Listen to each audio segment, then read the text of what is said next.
what for? I don't know if you guys caught my video the last time. Okay, status, skills, which, now if you guys notice between then and now, the chaos site, which is the one at the very bottom, didn't have that. I'm gonna kill everything with just one video. I'm gonna do it now. This does have to do with level 10 blacksmithing and level 8 sage crafting. I'm gonna get to that chaos site soon, like when I'm done. You're probably thinking, how can your blacksmithing and sage crafting be a little too OP? Yeah, granted. Individually, okay, they're both incredibly nasty. But if you pay attention to at least a rank 7 blacksmithing, I'm gonna stop just there. I'm not gonna go to level 10 because that'll be way too nasty. And I mean literally in every way. With a level 7 blacksmithing, level 8 sage crafting, you're gonna end up getting a lot of things for what you're gonna give. A lot of things are gonna seem a little OP. But if you play your cards right and you get the right pieces, think of making gear as in a piece of a puzzle. And you need to actually have the right stats for you to actually survive MMO. And in this version, there are 2 forms of endgame. Normal storyline and the DLC Fates one. You should actually be aiming storyline first, just to go through the storyline. Once that's done and completed, the DLC Fates one is the next phase. It may have been how can I say this? You're doing the same thing, better equipment, better items, straight across the board. You got to realize what you did in the main storyline. Now you're gonna have to do the same thing in Fates 1. In every way. You may get better gear. You may have to start over. But the levels you get from 1 to 40 stay right the hell where they are. Just like what you see here. And yes, I'm going through Fates 1 now. Now,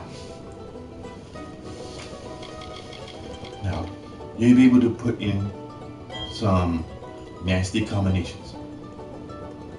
But once you go from level 7 blacksmithing to 10, this is where everything starts to get interesting.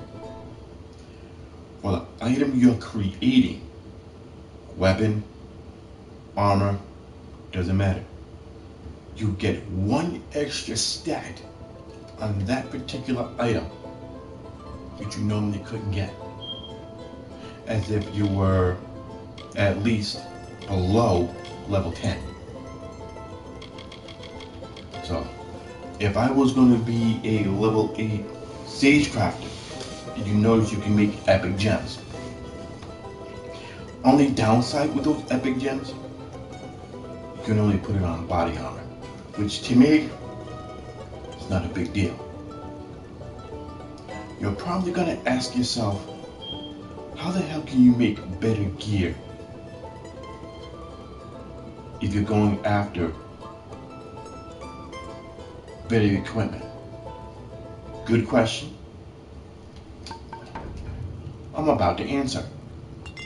Now, like I said, I've already beat the storyline. That's done. And now I'm in Fates 1. I'm approximately maybe 40% through it. Now, I'm going to show you something. I want to make a better helmet. You're asking how?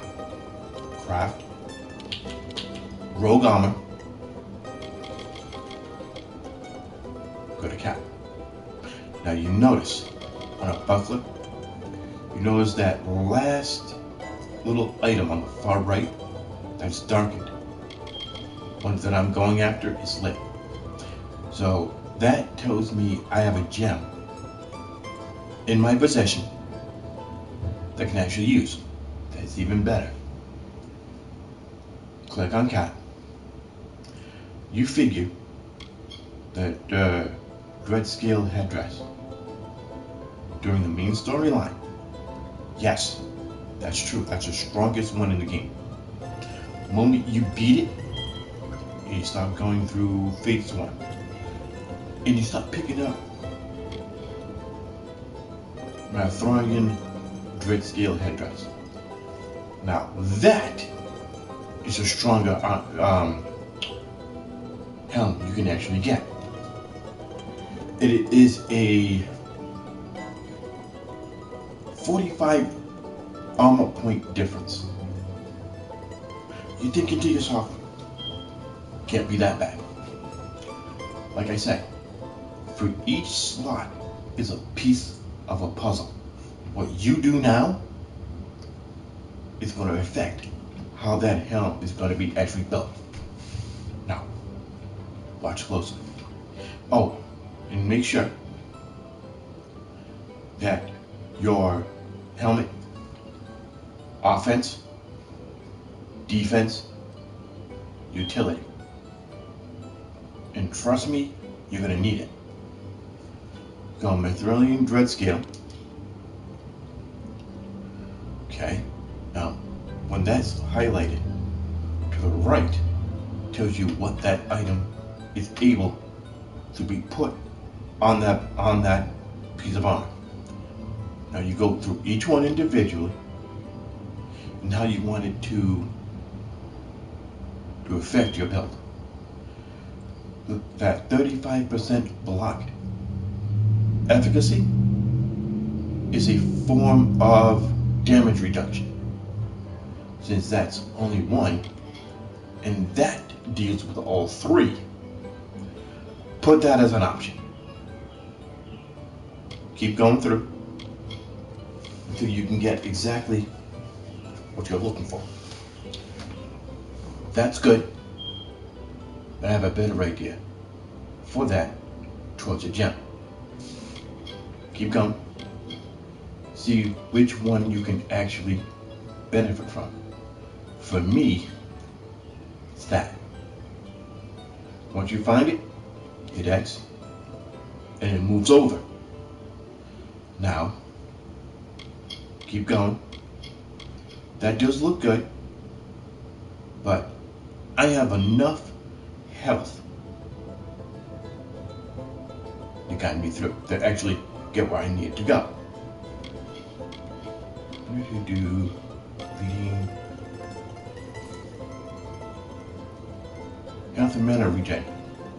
Okay, that's even better. Hold on to that until you can actually go through.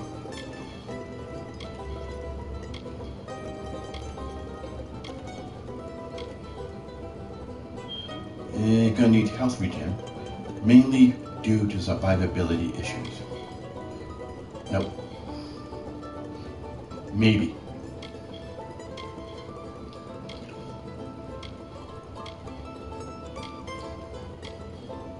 % health, lightning damage. Close. No.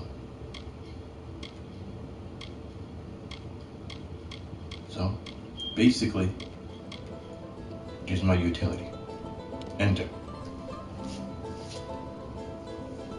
So let's see what else I can get.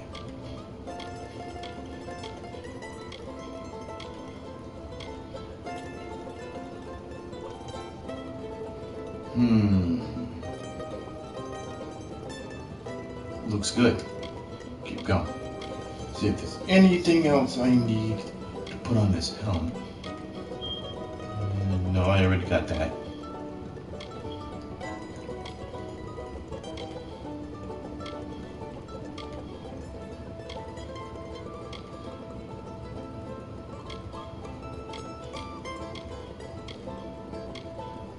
See, flawless. Oh, yeah. If you're probably asking yourself, why the hell would I put a damaging grip on a helm and not a weapon? I don't know if you guys caught this, but I'm gonna throw this at you anyway. If you place any form of item that helps you with damage on any place else other than a weapon, this will affect both weapons. If you would just place that on just one weapon, it'll affect that weapon.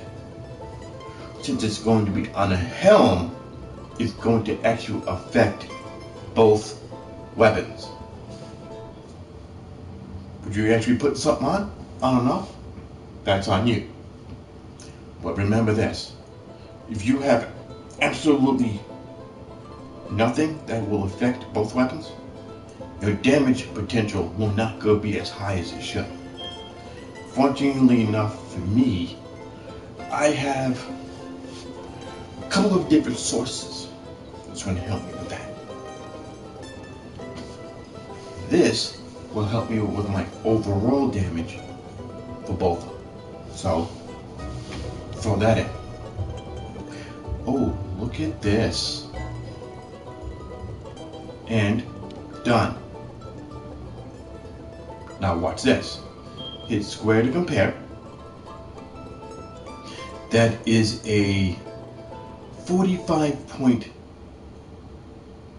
defensive, 45-point armor difference between them. Okay, listen closely. 8% crit damage, check. 6% experience bonus, check. 30% melee, ranged, and magic block efficacy, check on all three.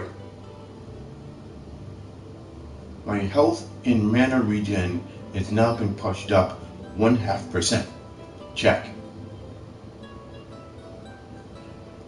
The damage percentage on the helm on the right is only 10. On the left, it's now 30.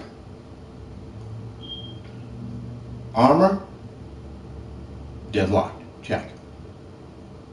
Like I said, 45-point defensive boost.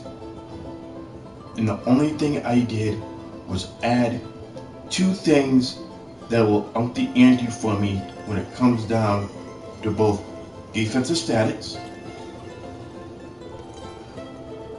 or actually utility status, from 1.5 health and mana regen per second to 2%, but plus 2 to both health and mana regen. Okay, that's covered. The 10% damage, okay, that's a good start. 30% is even better. So guess what? Take it.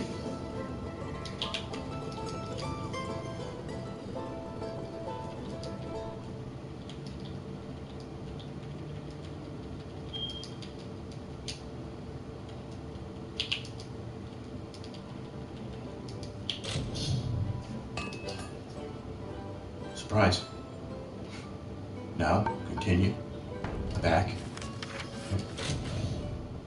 Inventory. Armor. That's the one that I have on. Now, by the way, take a look at the top right corner. Yes, that's my current defense. Now, whoever tells you that it can't go over 1,000, guess again. Now, if you really want to make this even better, that's the one I just made. Now, whoever tells you that your defense can't go over 1,000, guess again.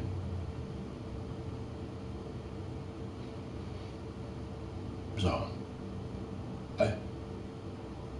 I hope this helped. And an introduction about how to build better gear. Talk to you later. Peace.